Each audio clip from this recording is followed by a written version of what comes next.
Hey friends, welcome to the channel. In this video I'm going to show you tips on how to use MacBook Pro like a pro.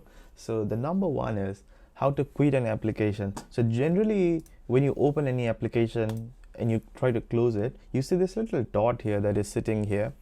It doesn't actually open the application. So what you do is you press right click and click on quit, but that's a very inefficient way of doing it. So say for example, if we want to close any browser or any applications that is open, all you need to do is just press command and Q, and boom, there we go, it closes the application.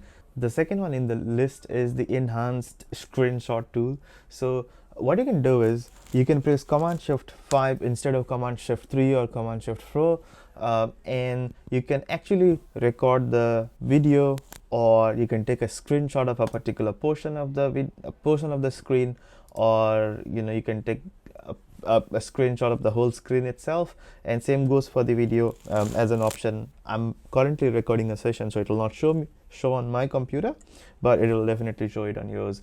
So the third in the list that I've got for you today is the preview option. So say for example, you don't really want to open the entire picture or entire PDF, you just want to preview it, just peek through it. All you need to do is just press space and hold it for a while. It'll give you this wonderful preview and you can release it. It goes back. Similarly for the PDF, if you want to preview any PDF, you just need to press the space button and it shows some like that. The other feature that Mac has got is the spotlight search. So you may be using spotlight search in a completely inefficient way.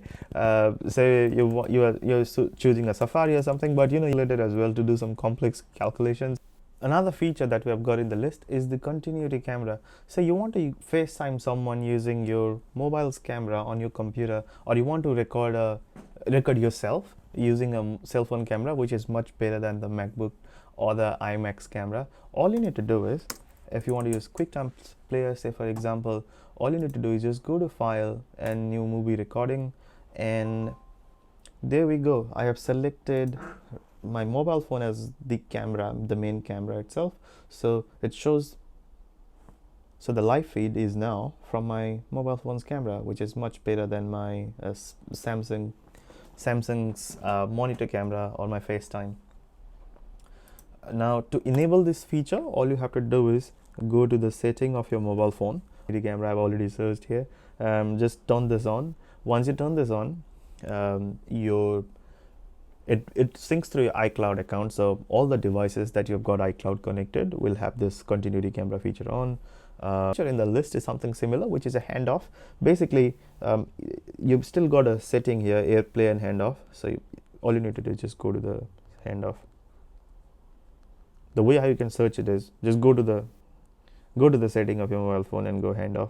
I generally like to just type it in because typing is so much easier, and handoff is on. So what I can do is, if say for example I'll go to a Safari browser and want to copy something from my mobile phone and paste it on the computer and press copy, what that does is it copies the same files in your clipboard.